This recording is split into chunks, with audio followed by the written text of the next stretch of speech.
E na verdade, Barreto, eu acho que essa questão do VAR, para ser sucinto, para a gente poder falar do jogo, né, que aliás foi horroroso, diga-se de passagem, do ponto de vista técnico, tático, foi um lixo de jogo. Eu juro por Deus, no intervalo, eu estava assistindo o jogo aqui em casa, no intervalo eu parei assim, enquanto eu estava lá passando melhores momentos, fiquei pensando assim, acho que estou jogando fora 2 horas da minha vida preciosa, né? Porque o jogo estava muito ruim no primeiro tempo. O que animou um pouquinho o segundo tempo foi exatamente ter uma série de lances, VAR, enfim, essa coisa toda, deu uma animada no jogo. Mas o jogo foi horroroso, né? Do ponto de vista técnico, tático, foi horroroso.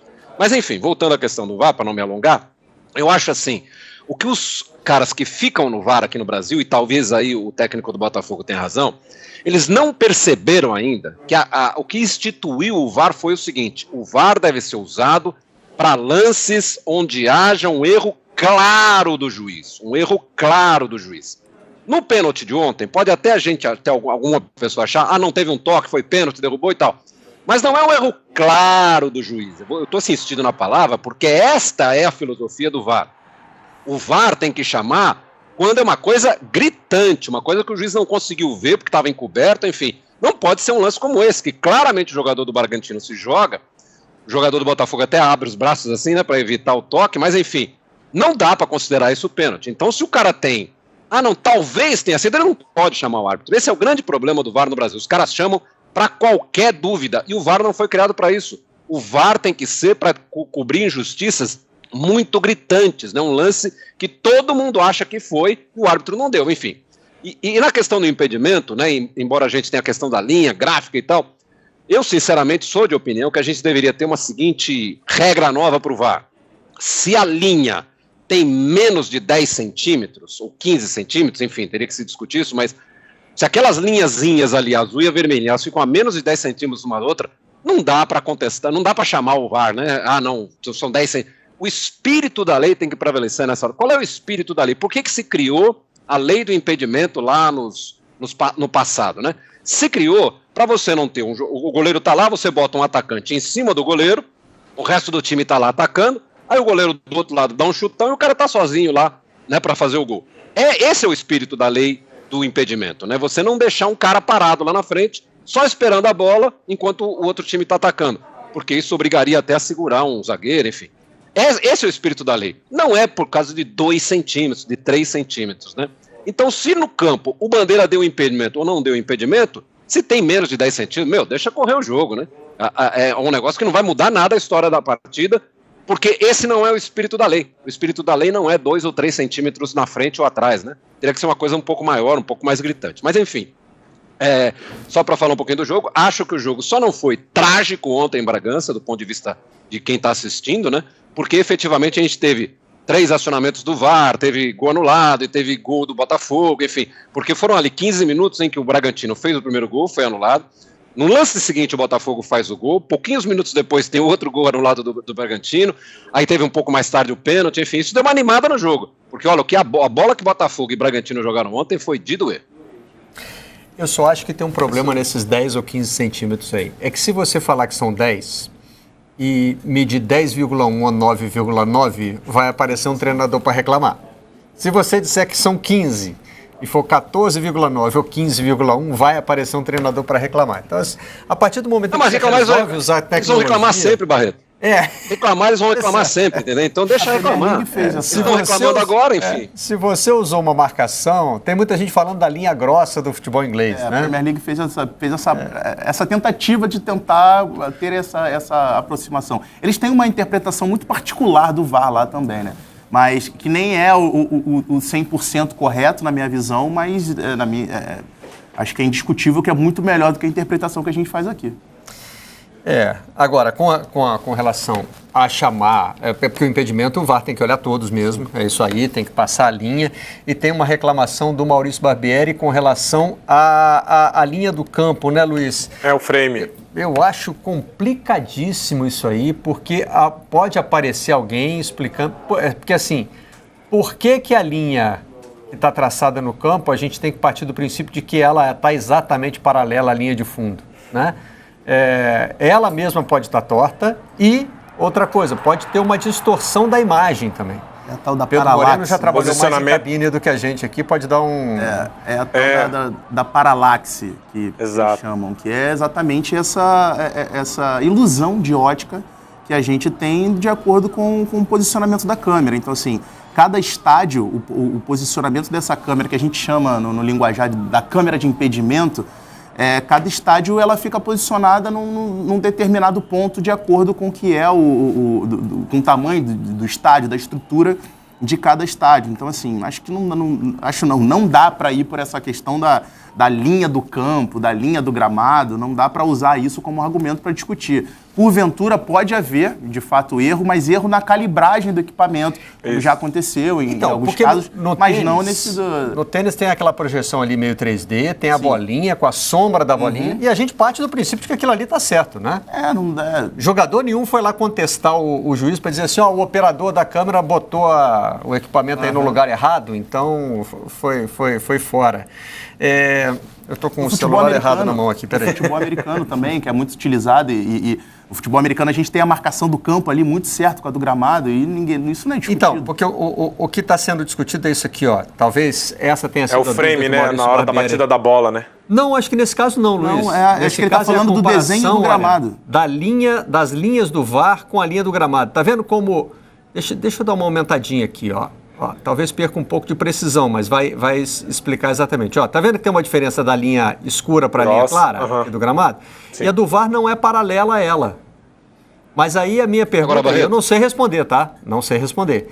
Deveria ser paralela? Porque a linha do VAR é aplicada em cima da imagem e a imagem está numa diagonal. Uma posição diagonal, Vai entrar num negócio na verdade, que assim, o Milton está chamando lá, acho que ele pode ter uma contribuição a mais para dar, mas assim... É feito um traqueamento do campo antes... Desculpa, Milton. Eu vou explicar... O Milton concluiu, eu vou explicar o que é. Fala aí, Milton, vai lá. Não, eu queria só dizer o seguinte, não sei se as pessoas sabem por que ficam essas listras, uma escura, uma mais clara, na grama. Sabe por que acontece isso? Porque antes do jogo eles pegam um rolo e passam no gramado para dar uma sentada na grama. Quando o cara vai para lá, a grama deita assim.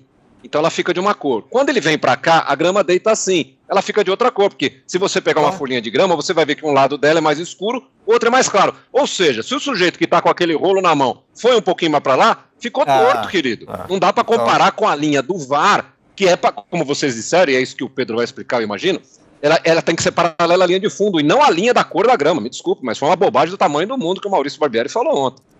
Então, quer dizer, o tiozinho que está operando não precisa ser tiozinho, pode ser um jovem, pode ser quem quer que seja, o funcionário que está operando. Que normalmente é um tiozinho.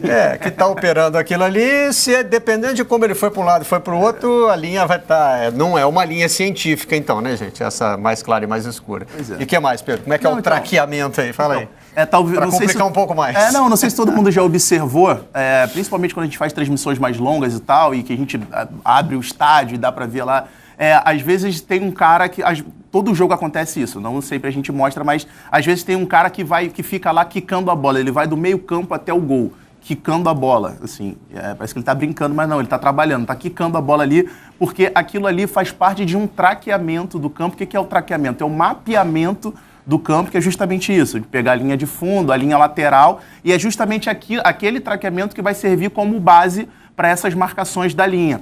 Por exemplo, em São Januário, não sei se vocês vão lembrar, no jogo entre Vasco e Internacional, há 2 temporadas, que teve um problema, que o VAR parou de ser utilizado, foi justamente por conta disso, porque o sol estava incidindo em uma das linhas e o campo não estava conseguindo ser feito o mapeamento desse campo, porque a câmera não estava conseguindo enxergar a linha do outro lado por conta da claridade.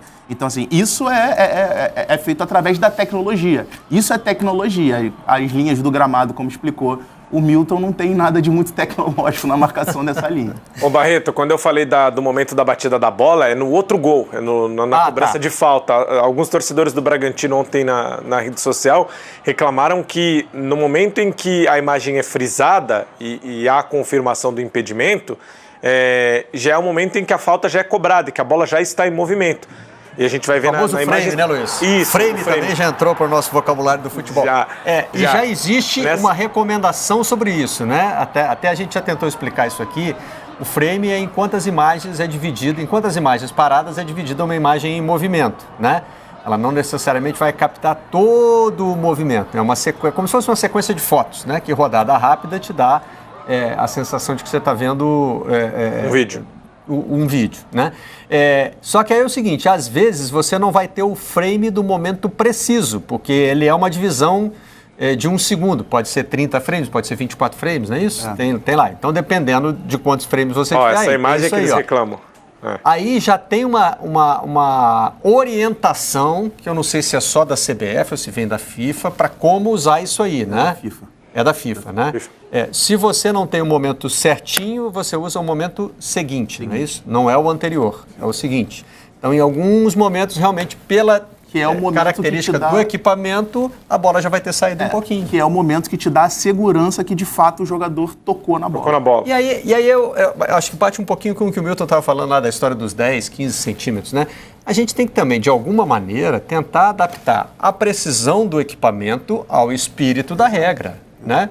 Então, assim, o máximo que se pode ir de precisão do equipamento é aquilo. Mais do que isso eu não posso te oferecer, não tem tecnologia ainda, né? Quando a tecnologia avançar, né, a gente vai, de repente, ter as imagens lá em 3D, parar, né? O árbitro vai poder entrar na imagem, ficar passeando, olhando, conferindo. Por enquanto não tem. Por enquanto tem aquilo ali. Tem um momento em que você para e uma linha que você traça com o traqueamento, com o frame. É o que temos para o momento, é isso aí. Com o que deu para marcar, foi marcado. A outra parte, reclamação do Luiz Castro, aí ela já passa mais pelo elemento humano, né? Chamar quando o VAR concluir que o juiz errou, né? Como a gente diz desde o começo, né? Desde a aplicação. O VAR não é para perguntar tem certeza, né? Não é para apertar o botãozinho do equipamento lá de comunicação e falar tem certeza? Olhando aqui, sei não, hein? O VAR não é para falar sei não, né? O VAR é para falar, amigão, você errou, você marcou um negócio aí que não tem nada a ver. E assim, né? Tá tudo errado, vem aqui ver, aí sim. E o que mais incomoda é que é um tipo de erro que a gente que a gente vê desde essa é o quê? Se eu não me engano, a 4ª temporada, a 3ª temporada, com a utilização do VAR no Campeonato Brasileiro.